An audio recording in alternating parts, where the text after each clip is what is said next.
The State of the Union is not great. The stake starts now.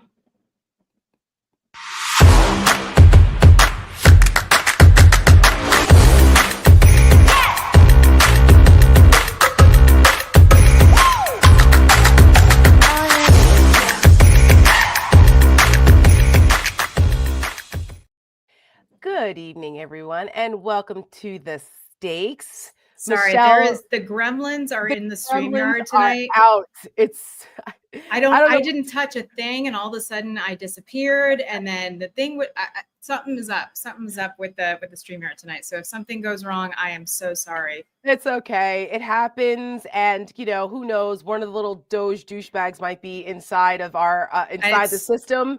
It's the Russians. It's the Russians. It's the Russians. But we've got a great show for you tonight. We have a special guest with us. The Seneca Project has done a partnership and a collaboration with Marcus Flowers and his cool PAC, Hold the Line, targeting veterans. And because it's been a shit show, and people are finally starting to wake up and see how these cuts and these indiscriminate mass firings and program cuts and Elon Musk and his idiots running around doing this, it's starting to really hurt people. And only when it's, for people, unless they feel enough pain, do they start to say anything, or do they change? They go, oh my God, wait, me too? Yeah. You too. And it's really impacting our veterans. So we did our special show on Tuesday night after the State of the Union. Thank you to everyone who stayed up late with us. Michelle and I were like totally delirious. We were so exhausted. It was one of those like insanely busy days, but it was important for us to get on record and talk about what we saw, the fact that Donald Trump just lied his ass off through the whole thing. And it really pissed us off that he literally tried to sit there and say that he takes care of our veterans. He respects law enforcement. And all of that was just such horseshit. And we said, we've got to do something about it. So we did.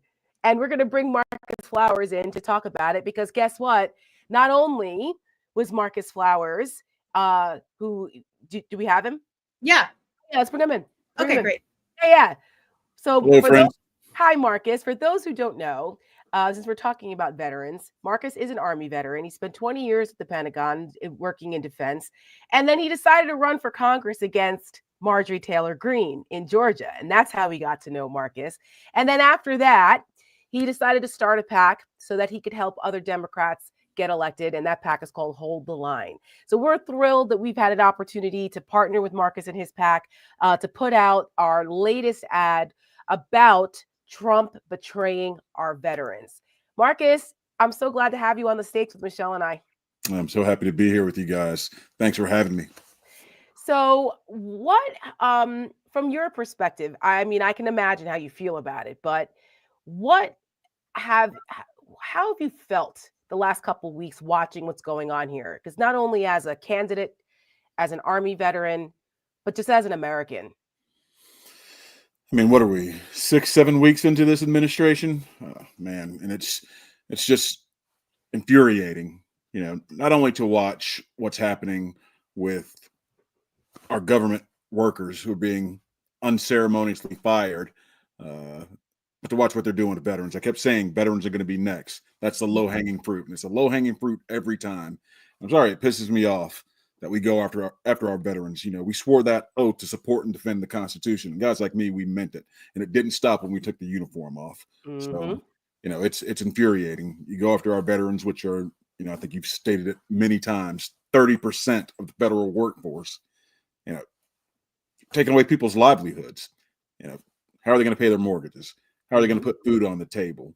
This is, it's just maddening, take this ready, shoot, aim approach that Trump and Elon are taking. It's something's got to be done. We got to continue pushing back, get people out in the streets and start protesting. Well, we did see some of that, and I'm glad to see it, that they're, we've always said, Michelle and I always say that no one's coming to save us but us. And it starts with that. It starts with the American people saying, excuse me, no, this isn't okay. We saw people going to Republican congressional town halls and saying, oh, what are you doing? This wasn't supposed to happen to us too. And you see what are Republicans doing? They're running out of there. Their caucus leaders are telling them don't have in-person town halls anymore because they can't take the heat. And we're like, keep going, keep it. If those challenge your local congressman or your senators to town halls, if they don't show up, put an empty chair there, like Clint Eastwood did at the Republican convention in 2012. So terrible, but here it would be good symbolism because there are two chicken shits that face your own constituents. So I'm glad to see that people are starting to rise up, but at what cost? Which is always the downside of that. That means that people are suffering. That's absolutely it. I mean, when you have to go back and say, we fired the wrong people at FAA and people who are overseeing our nuclear arsenal, that should tell you something right there. Yeah. And I think Trump's using this Elon Doge thing as a heat shield so he doesn't take all the heat on this. But Americans are pissed off. I mean, and to the point about these Republicans not doing town halls now, that's what they're getting from their leadership. Screw it, people. Show up at their office buildings in D.C. and demand to speak to them. Yep. Demand to have your voices heard. We're going to keep demanding that they hear us. Mm-hmm. And they all have district offices too. Absolutely. So right. So when they're in session here, when they're in, when they're back home, supposedly a lot of them don't even live in their districts anymore, especially senators. They all live here. But go. They work for you. And sometimes they forget that. Go ahead, Michelle. Oh no, I think it's so important that people understand that even if a race feels like, I can't go against Marjorie Taylor Greene, or I can't run against Paul Gosar, why even bother? There's always a reason. And even if it's a difficult district to win in, you are holding them accountable on a public forum. And that is so important. And you make them spend money to fight you. And if you were on Twitter, a couple of years ago, I saw Marcus on Twitter all the time. That's the first time I heard of you and heard about you. And you have done amazing work. Hold the Line is doing great work. And, thank God you ran against Marjorie Taylor Greene. Thank God. I'm so grateful that you did that. Democracy demands competition is what I tell people all the time. You can't let people like Marjorie Taylor Greene, Paul Gosar, people with millions of dollars go in and just buy a seat and hold it for as long as they want to do. Hold it forever. Things, forever. You've got to challenge them. Exactly. We made her spend money. We pissed her off. Good. Right. She exactly. You don't get a free ride here. That's not in Georgia. I hope she had a lot of days ruined. But there's another thing I really wanted to ask you about, especially as a veteran. I think about patriotism a lot, especially now. How hard it is to feel patriotism for, an administration who's representing your country that's embarrassing us and putting us in danger. But you also still want to feel patriotism or express it because Republicans aren't the ones that own the flag. They don't own patriotism. And I wanted to ask you what your feelings are about that and what kind of advice would you have for the rest of us who are maybe feeling a little, upset. Yeah, my advice on that is don't let someone change the way you feel about your country. It's always been our hope and our goal to live up to our highest ideals. We were working on that when we elected the first Black president, and the pendulum swung back. We've seen this time and time again, Yeah. But we've got to keep fighting. I'm a boy from Troy, Alabama, originally, the birthplace of John Lewis, my idol. When they were doing SNCC and sitting in and marching across the Selma Bridge, they didn't give up. They knew that this country could be everything we hoped it could be. Still haven't gotten there yet. Yeah. We're going to keep We're work fighting. in progress. And there are those who keep actively trying to take us back to somewhere that we don't want to go back to. And I can't even say that about this Trump administration. He's trying to do something completely different, but we won't let him. We won't let him. Yeah. You'll never let somebody change the way you feel about your country. Wearing a red MAGA hat doesn't make you a patriot. Wrapping yourself in the flag and thumping a Bible doesn't make you a patriot. Or a Christian. What makes you a patriot is love of your country, wanting to see us live up to those highest ideals that we espouse to. That's what makes you a patriot in this country. And I firmly believe that. Amen to that. We've been firm believers in that we're not going to allow them to terrorize us into their way and their definition of what a patriot is. Absolutely. And that's what they've done by intimidation, trying to, we're more American than you are. It's like that movie Civil War. I don't know. Have you seen that movie, Marcus, that came out last year? Yep. It was tough. I saw it by myself in the theater. My husband was working and I said, I'm going to go watch it. And it was tough for me to get through that. I need to watch it again now. I don't know why I want to put myself through that, but there's a scene in the movie. And if folks haven't seen it, I encourage folks to watch it. It's tough, but you should watch it. There is a scene in the movie where the news crew comes across these kind of rebels on their way to Washington, D.C. in the backwoods of Pennsylvania or West Virginia or somewhere. And the guy has a rifle and he stops them. And two of the news crew guys they weren't born in this country. They're immigrants, but they're Americans. And he says, what kind of an American are you? As they say, he has them get on their knees. He's got a rifle and they're like, hey, whoa, we're Americans. And he says, what kind of an American are you? Yeah. I don't ever want to get to a point where that's the way we interact. We're not far from it right now with the way Stephen Miller and Trump and this administration are handling things. But that right there made me say, how dare they? What kind of American are you? I wish somebody would. I saw this coming years ago. When I first got on to the social medias after the George Floyd killing, and I started seeing things going in a direction I didn't like for this country. And then I got online and I started seeing all the propaganda and the Russian talking points, and the guy coming from the intelligence and community. I saw how dangerous that was. Then here comes Marjorie Taylor Greene in my district, spouting those same talking points. And I wanted to get out and tell people, and that's dangerous. What they're talking about is dangerous. So we've been watching this slow moving train wreck, slow moving coup happen for the last 8 years now, 9 years, really. So we just got to continue fighting back, continue pushing back.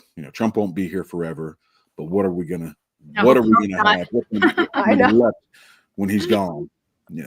That's for us to decide. Well, right. I can tell you that's for sure. And, we're hoping he's not here forever. He's like a horror movie. Like we can't get rid of him.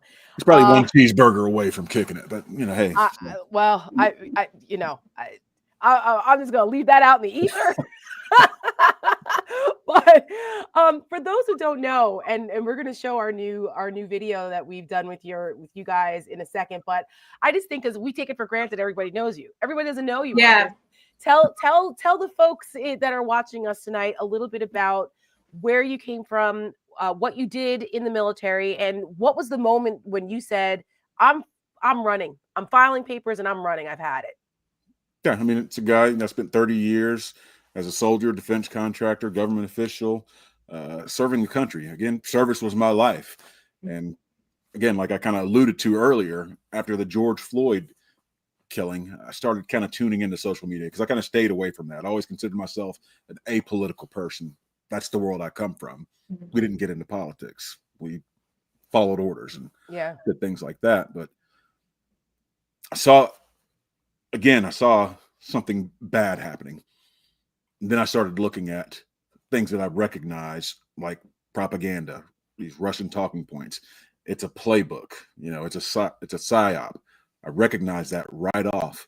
And then I heard Marjorie Taylor Greene espousing those efforts. And I watched the way she came into office and became my representative. I reached out to her before I decided to run, and I asked her to walk some of those things back. I told her, I said, straight up, this is dangerous, what you're doing. This is dangerous, what you're talking about. These are Russian talking points. Crickets from her, of course. But so the next cycle, I decided if she's not going to stop, I'm going to run against her. And I know it was a red 40+ district. I knew that. Doesn't matter. But we moved the needle 10 points in that district, got more votes in a super red district than any Democrat had ever gotten. It was one of the top 10 fundraisers in the country. Because I think people saw where we were headed. A lot of people, and if they didn't see it, I explained it. Again, this PAC that we're running now, Hold the Line, it's about recruiting and bringing in the next generation of Democratic leaders. We've got to have more of this. Veterans, I want to see more veterans running for office because we understand government. More government officials like myself who understand government, not like Elon or Trump or anybody in that administration. I don't think they truly understand government with the way that they're just making these stupid cuts and having to backtrack. You don't understand how the system works, but you're just going to break it, tear it down to the stubs. And then what? So, well, that's who I am. I got passionate about this country. Yeah.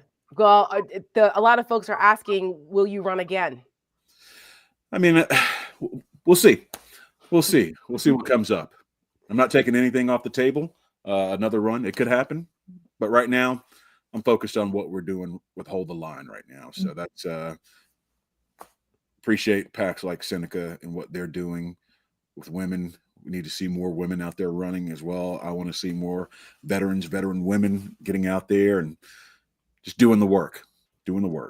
Well, you'd always count on women to do the work. We carry a lot on our shoulders all the time. So, of course, it would be women leading the charge in this fight. You always have. That's right.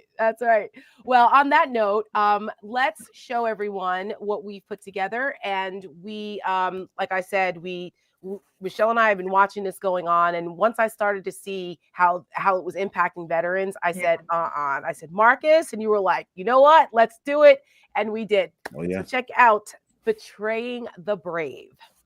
The golden age of America has only just begun. Veterans will suffer. It will be like nothing that has ever been seen before. Friday night, Pentagon purge. President Trump has just fired the chairman of the Joint Chiefs of Staff. Truly unprecedented. And we take good care of our veterans. Veterans are being fired. We've been betrayed. Absolutely betrayed. A slap in the face. I feel let down. I feel like I'm not good enough. We love our veterans. The president referred to them as suckers and losers. We're not losers. We're not suckers. We care about veterans, but at the same time, we have a fiscal responsibility to use taxpayer dollars to pay people that actually work. We don't deserve to be treated like this. Perhaps they're not fit to have a job at this moment. These people are brave, patriotic Americans that go to work every single day. We have hundreds of thousands of federal workers who have not been showing up to work. I put myself in harm's way for the country. We put our whole entire life into public service, and all of a sudden, one man comes in and throws it all away. Elon Musk, who is in the gallery tonight. If Elon Musk does what he wants to do, between 200 to 300,000 veterans are fired this year. Any federal bureaucrat who resists this change will be removed from office immediately. Veterans make up 30% of the federal workforce. Combat veterans. It's your neighbors. We want to work hard. We want to help people. These warriors who shed their blood. The Department of Veterans Affairs dismissing more than 1,400 probationary workers. Can you guarantee that veterans' benefits and care will not be affected by these cuts? No, I can't guarantee anything. I just feel like I've just been swept up in a dustpan and thrown out. I voted for Trump. A lot of us didn't deserve this.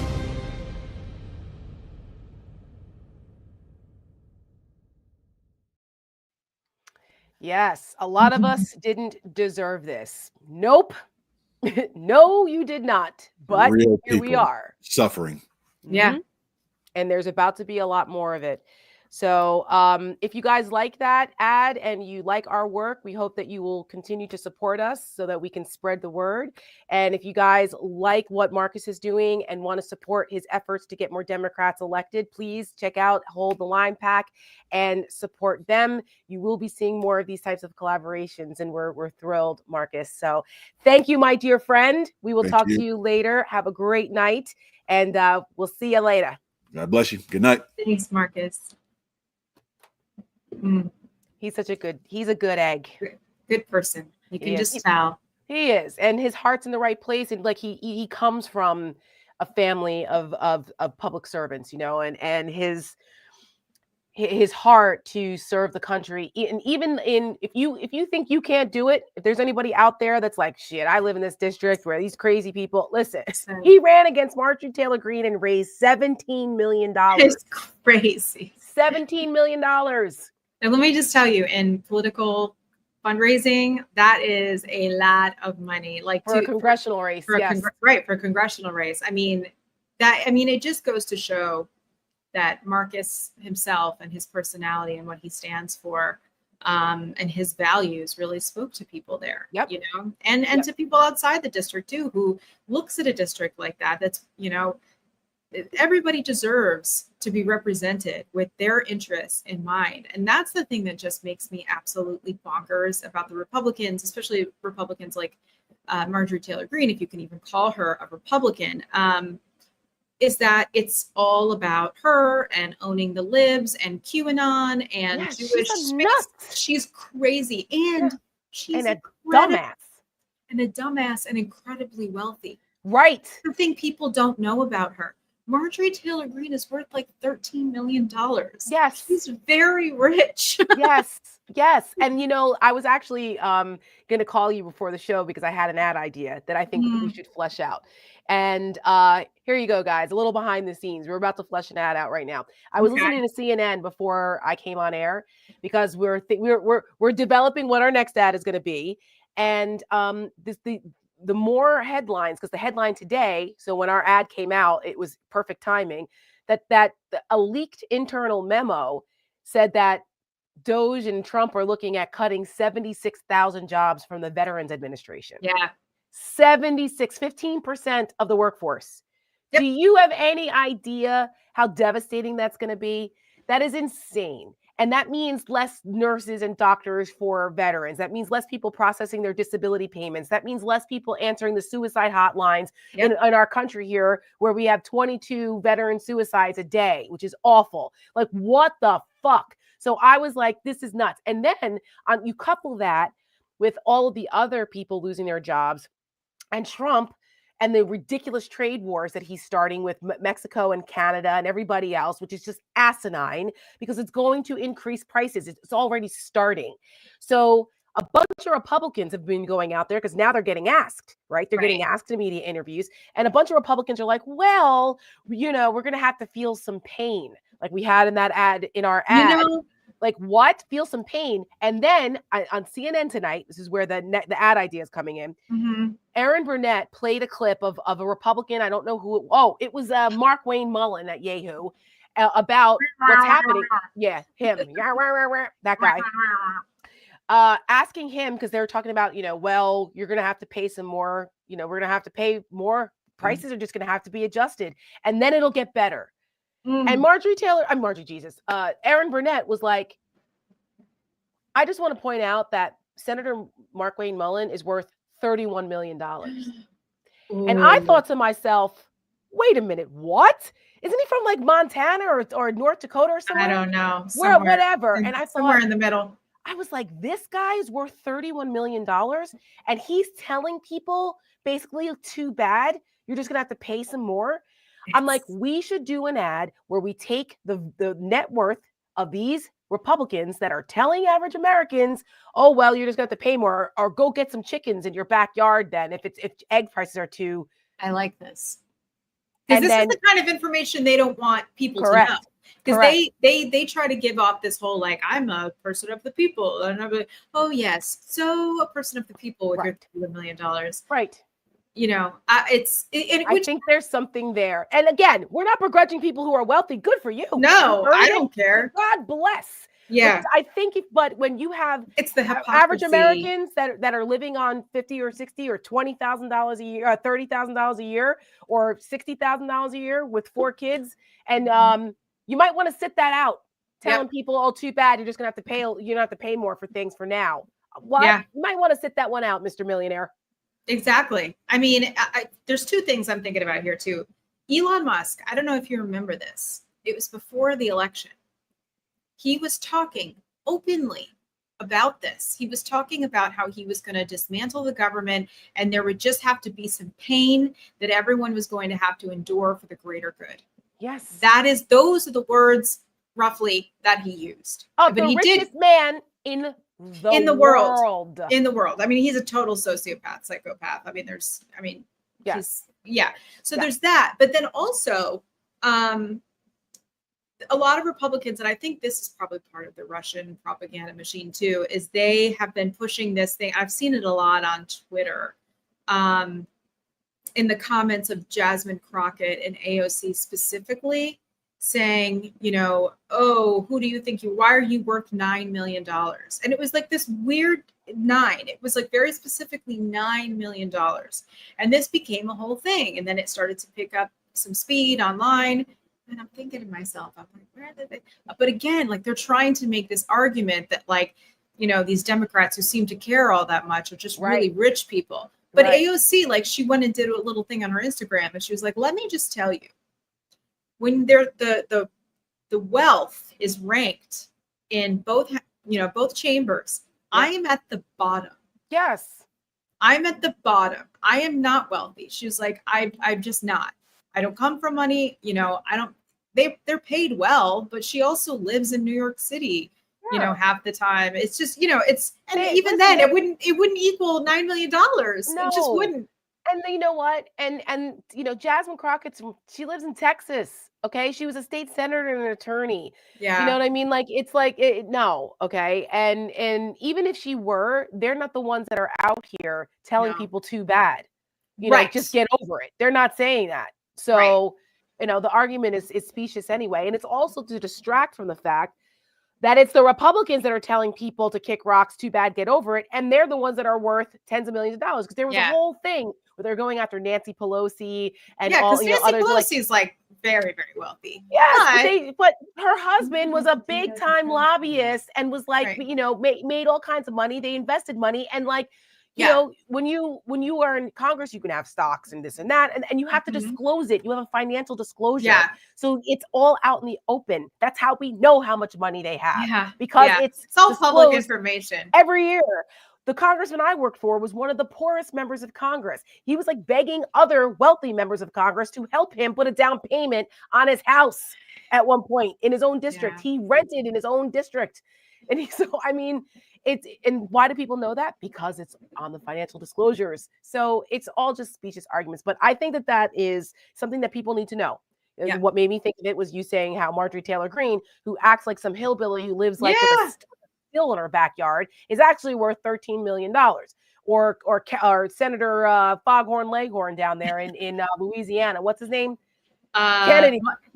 Oh God. Have you listened to, and anybody, let me turn on the chats here so I can see everybody what they're saying. Have you seen older videos of Kennedy?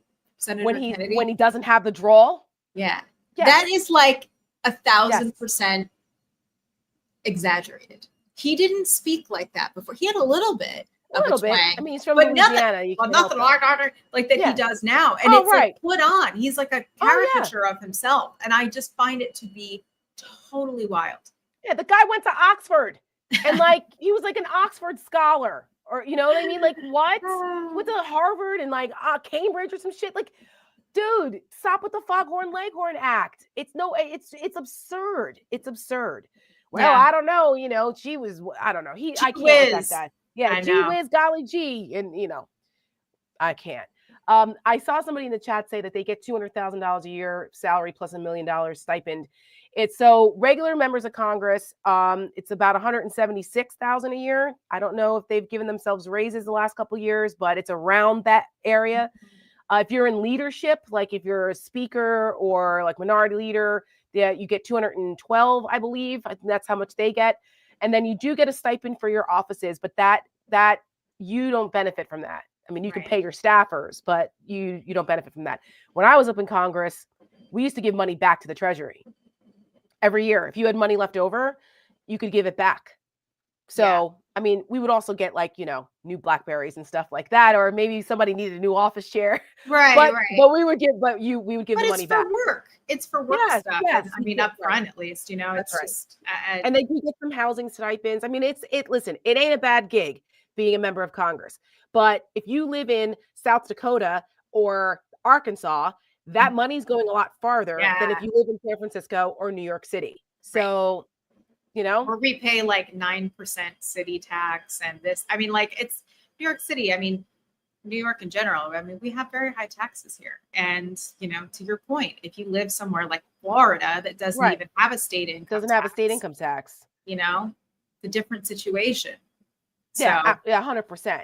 And so, you know, when you've got the richest man in the world making decisions about the livelihoods of average everyday Americans, that it's, I mean, he could sit there and write a check for $5 billion and it wouldn't make a dent in his life every day. $5 billion. And you're over here indiscriminately mass firing people who make $90,000 a year with benefits. I mean, what are we doing here? What are we doing? You know, and speaking of him, yeah, right before we came on air, I don't know if you guys saw, but SpaceX had another blow up. I'm very into space and rockets and astronomy stuff. People who follow me know this. My husband and I were down on the Space Coast for New Year's again. It's the third time in 5 years we've done it. We got to see 3 SpaceX launches. Elon Musk aside, SpaceX is pretty cool, and what they do is actually pretty cool. However, people don't realize that our tax dollars have been subsidizing SpaceX for many, many, many, many years. And sometimes things blow up. And the Starship, this is the second time now, has blown up. So the rockets made it up and back, but the payload, the ship, blew up. And the last time, it almost took out a couple commercial airliners. And it was pretty cool to watch in the sky until you found out that all of this plane traffic had to be diverted because it was a hazard to flights over the Caribbean. Well, tonight it happened again. And so, listen, that's going to happen. There were nobody on board. These are unmanned flights, and the whole point is to test them. But the point is, do you know how much it costs for us to do this? Yeah. You know how many hundreds of millions of dollars of tax money are going to contracts for Elon Musk? Mm-hmm. And this is the guy who invented nothing. Okay? Nothing. He invented nothing. Nothing. He's not an engineer. He's not some physicist or some shit. He's not Tony Stark. Okay? This is not. He thinks he is. He's not Iron Man. He's an idiot that happened to be born into money and invested in things. He didn't invent Tesla. He didn't invent PayPal. And came here illegally. That's right. Dodging the draft, by the way, dodging his military service in South Africa to go to Canada and then come here. So I think we should play Welfare Queen. Sign me up. Yes. Hold on. To remind folks. Yes. Shall we? Yes. There's a shadow president in Washington. Sitting behind the Resolute desk. We didn't elect this guy. He wants us to believe he's a self-made man. That he made his billions through hard work and his so-called genius. He didn't invent Tesla. SpaceX explosion. But the truth is, he mooched off the American taxpayer. Pronounced subsidies. Our money. And he's too arrogant to admit the free ride that we have been giving him. Republicans used to attack folks living off government assistance, calling them welfare queens. But it was all a myth. The real welfare queen is Elon Musk. We gave him all his money. And he's coming for more. Our Social Security, Medicare, Medicaid, our jobs, our private information, our livelihoods, our safety. And Donald Trump is letting him. Is there anything you've told Elon Musk he cannot touch? Well, we haven't discussed that much. Don't be fooled. This isn't about making government work better for you. It's about making America work for him. Are we going to stand back and stand by and let this happen? Hey, Congress, we're talking to you too. You work for us. Do your job and stop this now.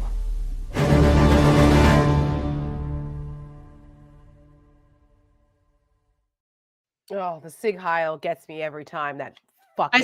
I can't. I can't. This is happening. I can't believe this is happening. So I talked to Anna last night. So if you're just joining us for the first time, I talk about Anna a lot. She's one of my closest friends. she's part of the ad team that works with us. We met years ago, actually, at a bar. Funny enough, that's how we became friends. It's a very New York story. Yeah, we met in like a dive bar, and I don't know, I was having a bad day, and she walked over and she was like, "Are you okay?" And I was like, "No, I'm not." And that's how we became friends. Like, I don't know, 12 years ago. So anyways, she was a makeup artist for many years when I was running a photography studio. She, would work with my clients and everything. So anyways, I say all that. She is the descendant of Holocaust survivors. Both of her grandparents and her great-grandmother all survived the Holocaust. And that's amazing. It is, because the thing about the Holocaust is it was a rare thing to survive.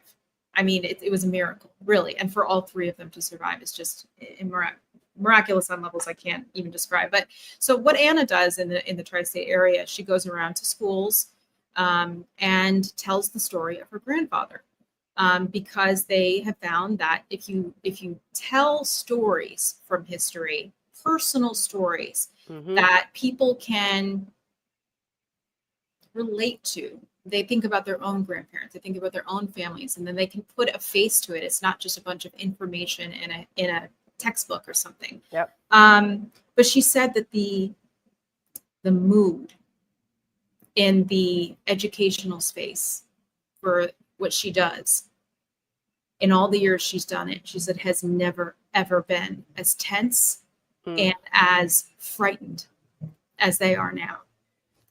And it breaks my heart that, I mean, I could go on all day about this. It makes me so upset. Nobody should have to live through this, any marginalized group, especially, I mean, Jewish people. My heart, it breaks in a different kind of way. It's the generational trauma that is just passed down from surviving, something that took 6 million of their people. It's just, it's beyond comprehension, really. It's the famous Voltaire quote, right? If you can get people to believe absurdities, right, then they'll engage in atrocities, and it won't be as, as horrible for them. And that's what it is. It's like you keep feeding people these absurdities and they accept that, then it's easier for them to accept atrocities. Right. And that's why they dehumanize Jews. They're doing the same thing to immigrants and people of color and anyone who's not a white straight male. And that I think is what people like Anna and historians and like those of us who understand history and understand what these authoritarian movements germinate from and what they can potentially turn into. Right. And the pattern here doesn't look good. Okay. It just doesn't look great with what Donald Trump is doing and who he's empowering, and the people like Elon Musk, who obviously have an affinity for Nazis. Well, he didn't just get that out of whole cloth. His freaking grandparents were Nazi sympathizers in Canada, and they absconded to South Africa because they felt more comfortable in apartheid because it was closer to Nazism. Yeah. This is the history of Elon Musk's family. So that, there's a reason why he's so dismissive of human suffering, because he comes from a very sick and twisted philosophy. Yes. And, he has been saying in public venues lately when he speaks to other groups, especially abroad, I think it was the AfD that he said this, which is like, the rebranded Nazi party of Germany. He said, you don't have to be ashamed. You don't have to be ashamed of what your grandparents did. You don't have to be ashamed. It's okay. Don't worry about it. You don't have to feel shame. Yeah. And he's talking to himself, of obviously, course, too, and projecting that onto others. And here's the thing. Yes, in the last German election, the good guys won. And everyone's like, oh, thank God, thank God, thank God. Don't thank anybody yet. Don't celebrate, because if you look at the margins and you look at how they voted, the second place is AfD. Yes, 20%. Yes. They got 20%. That is the largest that any, you have to understand, like Nazism and symbols. Is it legal in Germany. So the fact that you've got this neo-Nazi group emerging and garnering 20% of the vote in Germany is alarming. Yeah. They didn't win this time, but who knows what happens next time? Like they need to squash that shit over there. But here this is a global thing that's happening, which actually leads me to, it feels like this happened a month ago, but it was less than a week ago that Donald Trump embarrassed the entire legacy of the United States in the Oval Office, berating and humiliating President Zelensky of Ukraine, alongside his vice president, who I was like, oh, this guy's still here, because I don't know what Tara has been doing for the last couple weeks. Tara. Yeah. I can't. I know. Oh no, I'm not mad at you. Usually I have my bottle of Silverback right here, but you took it out. I grabbed it before the show. I was like, all the news is bad.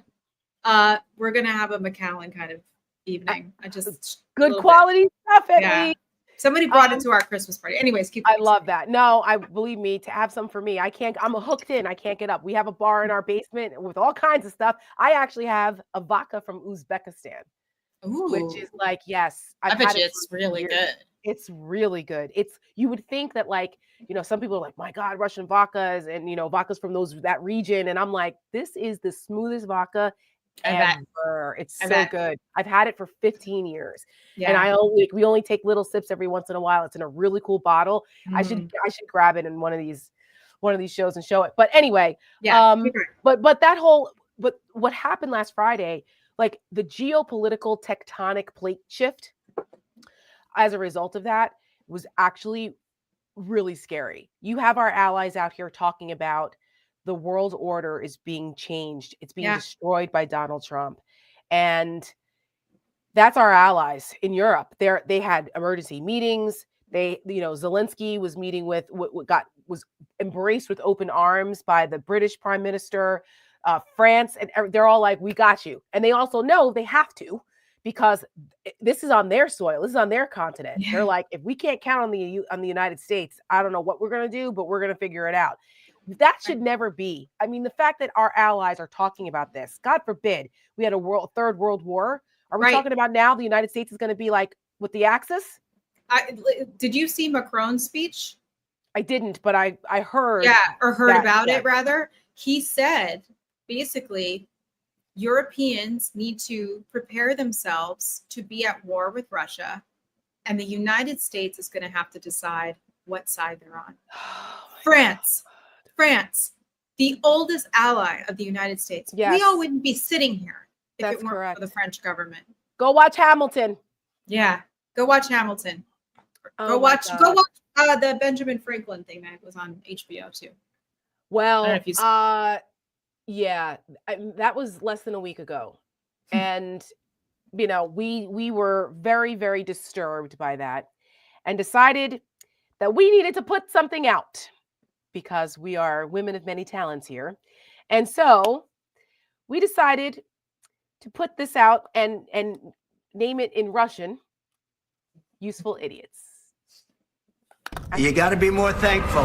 Please tell me I'm not the only one that saw that. I don't even have words for what I just saw. You said thank you once. Putin went through a hell of a lot with me. He went through a phony witch hunt. He was accused of all that stuff. He had nothing to do with it. Zelensky found every opportunity to try to Ukraine-splain. I don't know if we can ever do business with Zelensky again. Is the United States abandoning Ukraine? No. Hegseth has directed U.S. Cyber Command to pause all planning against Russia. Alliances that my grandfathers spilled blood for, just cast aside as if they're nothing. Glee in Moscow. The Kremlin says the U.S. is aligned with Russia's vision. Fallout from the Helsinki summit, gloating in Putin's state-controlled media, taunting him for not sticking up for his own country. I think that the United States has been foolish. The American-European alliance is effectively over. We could see the end of NATO. We are not ready to give our freedom to this terrorist Putin. This is not just about Ukraine. It's Putinization of America. Then it makes it a lot easier to steal from the American people, just like Russia. We're about to lose our country. It's a 5-alarm fire. What's the signal? SOS, ding-a-ling, hello. We might not be loud enough. The sacrifices you make now will rewrite history, but we have to be willing to make them. We have to be willing to stop buying things, to stop going to work, to walk off the job, to sit in protest, to be in the streets as long as it takes.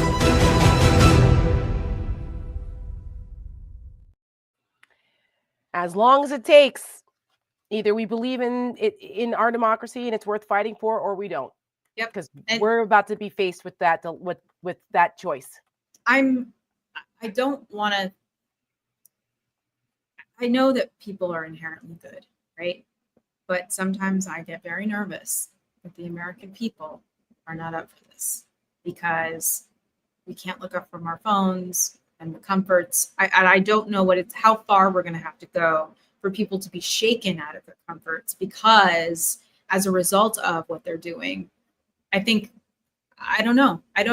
And that's why my mom reminded me the other night. She's like, the Vietnam War stopped in large part because of the protests that were going on back home. And they didn't stop.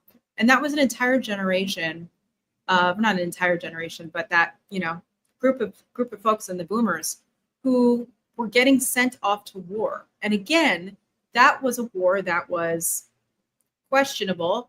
Yes. Even at the time, everyone, why are we going? What are we fighting for? This is not right.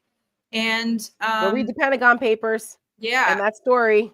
Right. And watch the Ken Burns Vietnam docuseries. It's incredible.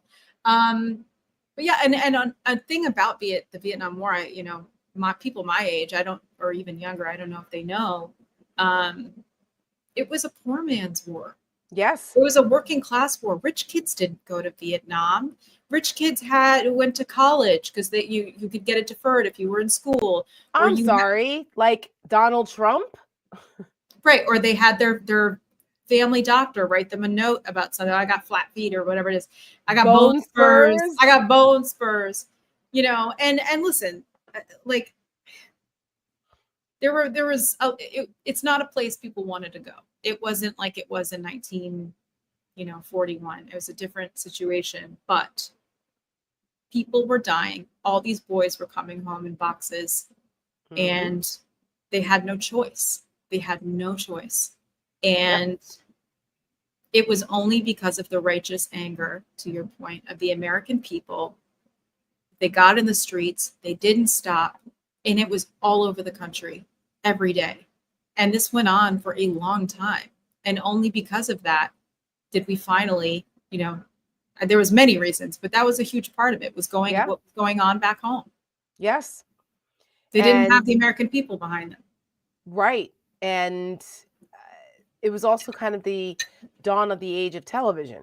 Right. Where, people saw those images and were like, oh my God. Same thing with the civil rights era. Similar.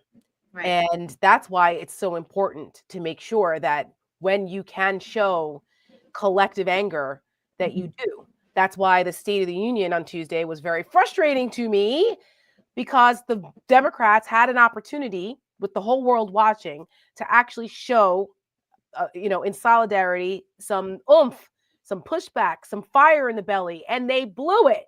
They brought bingo fucking paddles. Okay?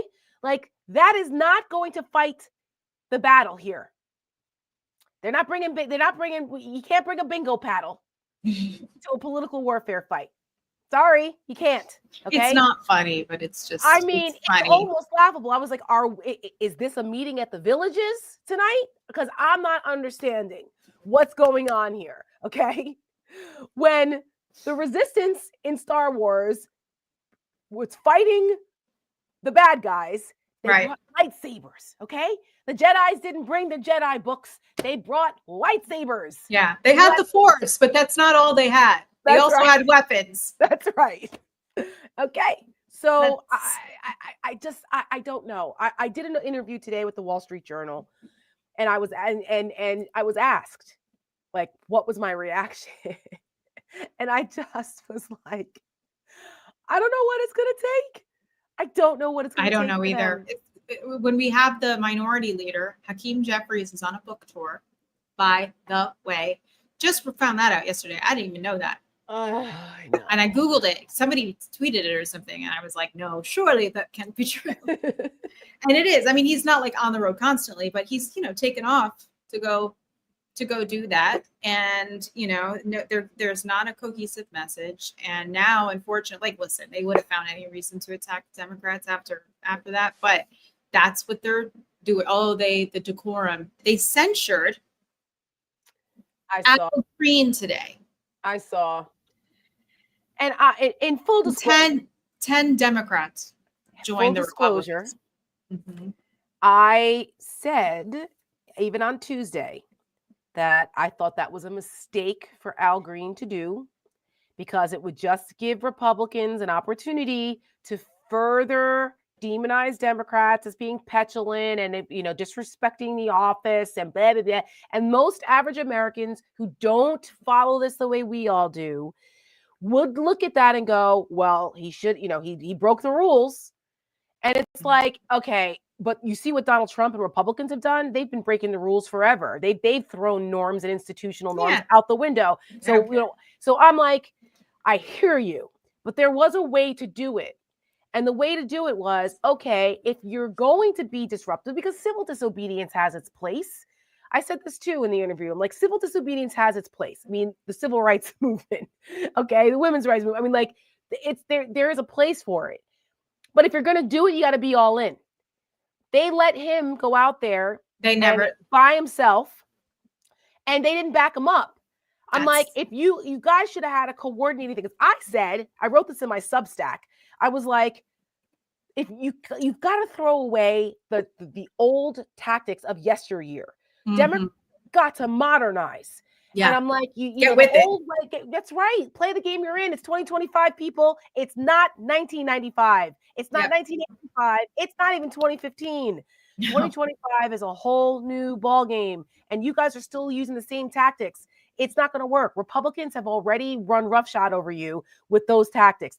It's tired, it's predictable, and they still turn around and demonize you guys, and it's ineffective. Mm-hmm. So what they should have done, if they were going to, if a couple people are like, look, we're going to stand up and we're going to protest, then they'd be like, all right, but if you get thrown out, we're going with you.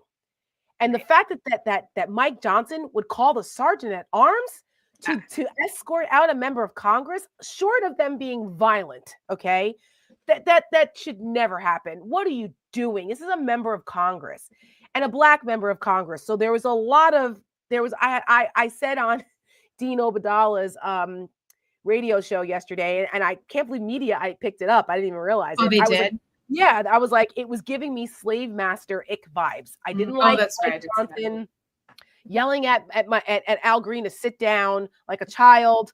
And, Mike Johnson is from Louisiana, so I don't even need to go into the dynamics there. But I was like, look, the Democrats allegedly brought federal workers who had been impacted by the cuts. Did you see any of them? Did you hear from any of them? I didn't, and I'm pretty tuned in. I didn't see where were these people that were impacted by the cuts that we were supposed to hear their sob stories, because there were plenty of them. There's lots of people being hurt. I was in the green room at NBC on Tuesday night with 3 federal workers who had been indiscriminately fired to tell their stories about how this is like impacting their lives and how terrible it was. By the time I went to get in makeup, do my hit and come back, which was about maybe 30 minutes, one of those federal workers said, oh my God, I just got an email. I've been reinstated. Okay, this is the chaos that's going on. But the Democrats, where were their people? Why didn't they have a plan? So if, okay, Al Green's going to stand up, he's going to give him hell. And then if he gets thrown out, or if someone says, we're just going to sit there. And then as soon as Donald Trump started using them as foils, which he did, and insulted them to their faces and started lying about things, they should have gotten up in single file and walked out. Walk out. They had no obligation to sit there the whole time. I understand our good friend Julie Roginski said, because I said I wouldn't have gone. And I still stand by that. I wouldn't have gone. But I understood why they went. There's a certain obligation. You got to show up. Okay, fine. Show up. Yes, that's right. They could have filled the Democrat seats, and then it would have looked like it was a full room of Republicans. Supporters. All that, right. Supporters. So I understood that. So then you go, you show up for the beginning. But as soon as he started lying and saying crazy shit, you get up and you walk out.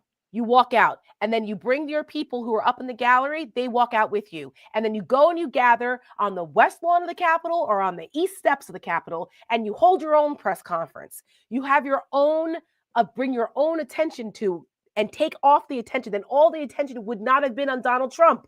the media would have been forced to have to cover the fact that there's a whole nother thing going on outside with real Americans, average folks that have been hurt by his bullshit. And as Elon Musk is being applauded up there like some czar in Russia in the Duma, you have average Americans who have just been fired by this bastard talking to the American people from the east steps of the Capitol with Democrats. That's what they should have done. I don't understand. This is not hard. It's not hard. You have to have the will. And the hypocrisy of the decorum thing. There's two bits of hypocrisy that stick out to me other than just the obvious ones. One being, this is the first time Donald Trump had been back at the Capitol building since before January 6th, where he incited a violent insurrection. And they're standing and sitting in the very place that it happened. Yep. And then Donald Trump pardoned 1,600 of them. So spare me with that bullshit. Like, decorum went out the window when we said insurrection is okay. I know. The second part of this is like a little more cheeky, but well, I guess not really cheeky, but I was tickled when I first saw the headline. Mike Johnson's chief of staff was arrested on his way. Right? He did. He was pulling out of his car, or he was pulling his car out, and from what I read, this particular article said he hit a Capitol vehicle. So one of the vehicles that was there, he like bumped into it or something. And so they went over, and he didn't even drive that far. And he'd been drinking, to which I'm like, oh no, me oh my. The chief of staff for Mike Johnson was drinking at the Capitol, probably in Mike Johnson's office. Mr. I am the world's greatest Christian, Keebler elf Mike Johnson. Does look like a Keebler elf. He does. Okay, so I will say this in defense of Mike Johnson's chief of staff. There's a lot of drinking on State of the Union nights, okay? I spent 7 years in Capitol Hill, and I've been to 7 of these things. And believe me, you need alcohol to make it through. I get it. But take an Uber. I know. Take an Uber. I'm not saying it's okay. I'm just saying that I get it because there's a lot of receptions beforehand. Listen, I used to love this. I used to love the State of the Union. It was like one of my favorite times of year on Capitol Hill because of all the pomp and circumstance, and you had all the Secret Service and all the security, and like it was cool, and we had all these really cool receptions. There used to be this oyster reception every year for the members, and so my boss would always bring me with him, and I would get to eat the most amazing oysters and the most amazing oyster stew. And then it's always open bar, so you could drink. And my old boss was a big tequila guy, and he would have like all kinds of different tequilas from all over the world. And so we'd always do shots of tequila before the State of the Union, or like when on Fridays or things we like to celebrate things when my mom would come and visit. He loved my mom. Everybody loves my mom. But when she would come, everybody would be like, Tara's mom's here. And Dana would be like, go get the shots. And we'd end up doing shots in his office of tequila with my mom. I have photographs of this, and so I would joke with him that I'm like, listen, don't you dare fall asleep. Because some of the things that we used to watch would be like the members that would fall asleep during the State of the Union, because it was really pro forma. There was nothing exciting about the State of the Union speech itself. Ruth Bader Ginsburg fell asleep once. I mean, everybody falls asleep at some point, right? Because, you would count how many times people clapped. Like that would be a thing. You'd see how long it would be. You'd get the speech ahead of time. You would see would like. They didn't give that speech out this time. No. They only gave excerpts. So it was very like, it was just regular. And I would joke with Dana. I'm like, if I find you asleep, if I see you on C-SPAN asleep, I'm going to quit. I used to joke with him every year. I was his communications director, so I'm the one that would have to answer the questions for why was your boss sleeping during the State of the Union. So yeah, but he never did. And then I would tell him, you can only do one shot of tequila because you got to sit through this whole thing. And he'd be like, all right, fine. And then that was back before 5-Hour Energy was a thing. It was Red Bulls. Right. And I used to be like, you can only have half a Red Bull because this is terrible for you. But whatever it takes for you to stay awake. So yeah, you want to know something else funny about this? And I meant to send this to you to load it. So you know how on Facebook you have like your old pictures, they pop up like on this day. Oh, so on this day, popped up for me like 2 weeks ago, because the State of the Union this was a fake State of the Union. It's a State of the Union. They just call it a joint session because it's the first time. So, but it's essentially the same thing. So it popped up, and I was looking, and in Statuary Hall is where all of the media would be. So when the members came out, they would do interviews, and that's where like all the press people would be to kind of usher their bosses through. Or if you had guests with you, that's where you would meet up and you would do the interviews. So I took a photo, and this was from 2012, of just kind of like the chaos in Statuary Hall. And that picture popped up, and you know who was in the background? In the background. In the background. This was like actually don't the know foreground.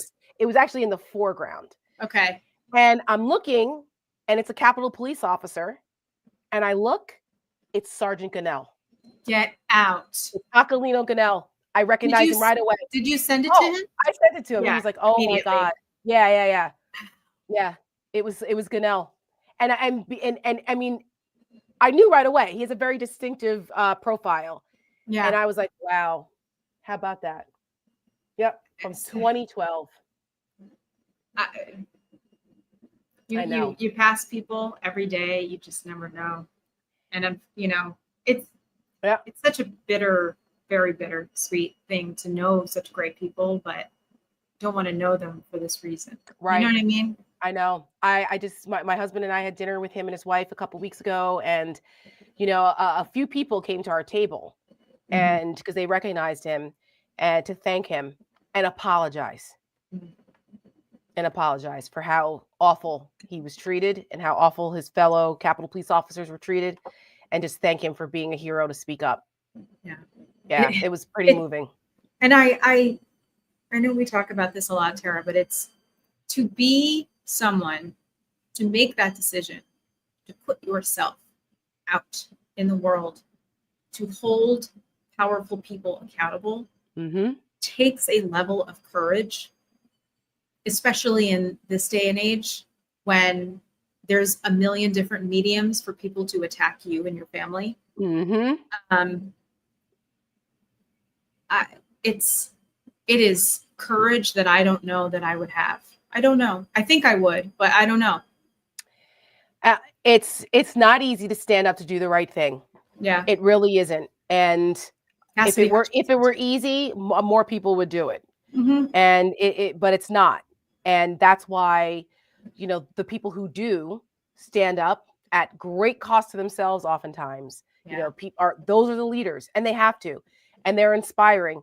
And that's how you rally the troops. It wasn't easy for us to step out and do what we're doing. It's not easy. It wasn't easy for those officers to do what they do. Look what their lives have become now.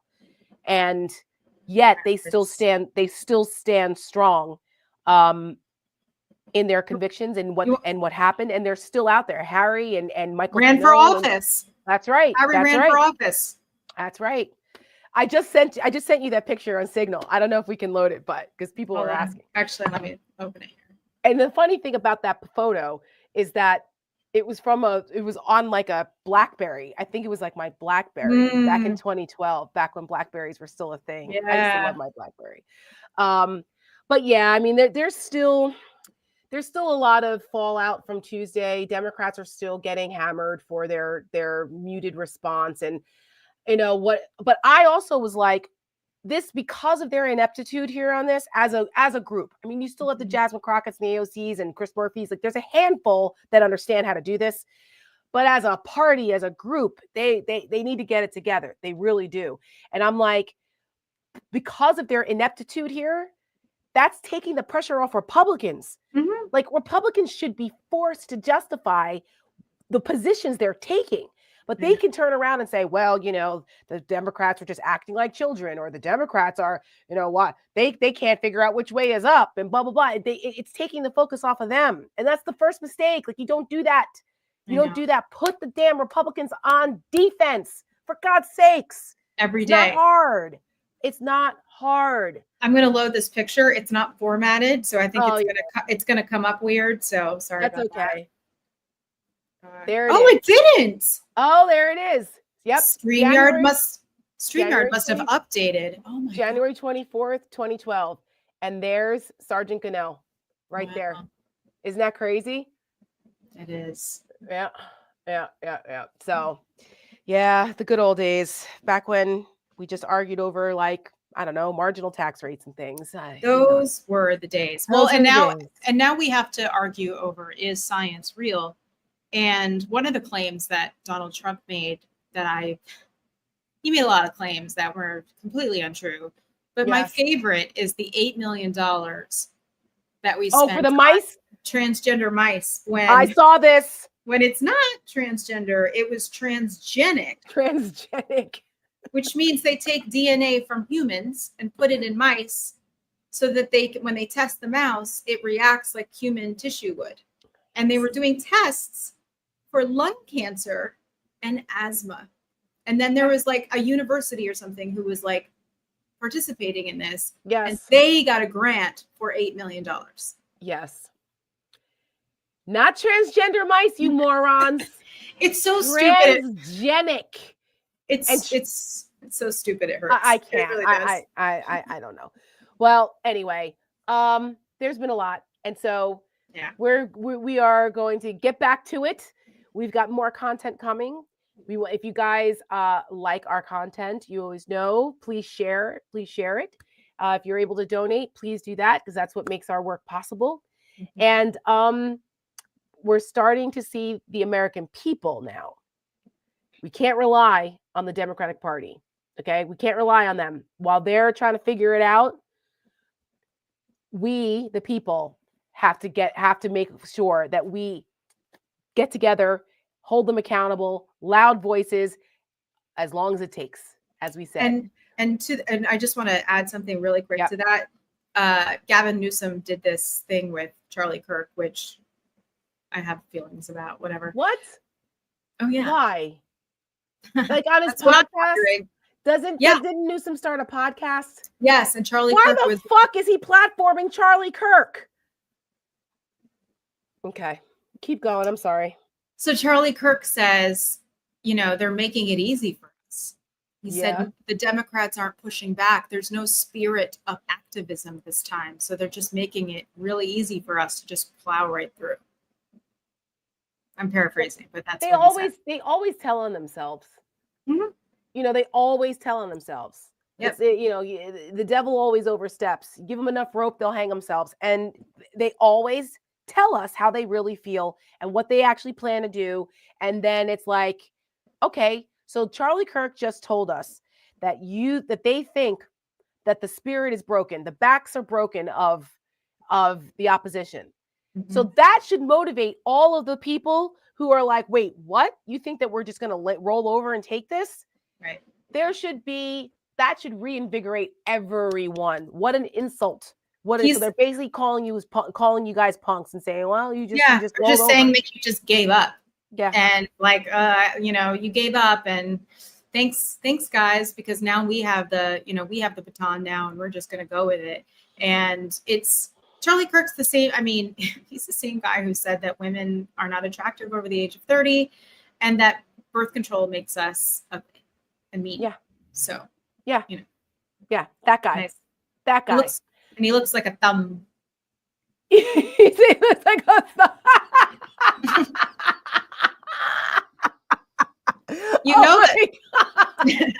You know that I'm right. Oh my God. Because I see it. Oh my God. Okay. There's picture your thumb and then picture his face on it, and you go, oh, they could be cousins. Oh, look I did it. Oh my God. I can't. That's it. Laughter is good like medicine. We're ending the show on Charlie Kirk looking like a thumb. He also is the one that said that he questions whether he'd get on a plane if it had a black pilot. So, right. Yeah, right. He's one of those. So Charlie Kirk can fuck all the way off, him and his thumb face. And on that note, have a good evening, everyone. We're going to play you out with our latest ad. If you just joined us late, you didn't see it in the beginning, we have a new ad out in partnership with Hold The Line PAC. Thank you to Marcus Flowers, who is the head of that PAC and a good friend of ours. And it's called, what do we call it? Betraying the Brave. I still see wow. some head. Betraying the Brave. And please like, subscribe, and share. And we will see you guys on Saturday for our coffee and conversation with our favorite gals, Julie Roginski and JoJo from Jersey. We do a little lighthearted thing on Saturdays. So if you want to come have some coffee and hang out with us on Saturdays and your jammies, we'll see you then. Until then, we'll see you next week. Toodaloo. The golden age of America has only just begun. Veterans will suffer. It will be like nothing that has ever been seen before. Friday night Pentagon purge. President Trump has just fired the chairman of the Joint Chiefs of Staff. Truly unprecedented. And we take good care of our veterans. Veterans are being fired. We've been betrayed. Absolutely betrayed. A slap in the face. I feel let down. I feel like I'm not good enough. We love our veterans. The president referred to them as suckers and losers. We're not losers. We're not suckers. We care about veterans, but at the same time, we have a fiscal responsibility to use taxpayer dollars to pay people that actually work. We don't deserve to be treated like this. Perhaps they're not fit to have a job at this moment. These people are brave, patriotic Americans that go to work every single day. We have hundreds of thousands of federal workers who have not been showing up to work. I put myself in harm's way for the country. We put our whole entire life into public service, and all of a sudden, one man comes in and throws it all away. Elon Musk, who is in the gallery tonight. If Elon Musk does what he wants to do, between 200 to 300,000 veterans are fired this year. Any federal bureaucrat who resists this change will be removed from office immediately. Veterans make up 30% of the federal workforce. Combat veterans. It's your neighbors. We want to work hard. We want to help people. These warriors who shed their blood. The Department of Veterans Affairs dismissing more than 1,400 probationary workers. Can you guarantee that veterans' benefits and care will not be affected by these cuts? No, I can't guarantee anything. I just feel like I've just been swept up in a dustpan and thrown out. I voted for Trump. A lot of us didn't deserve this.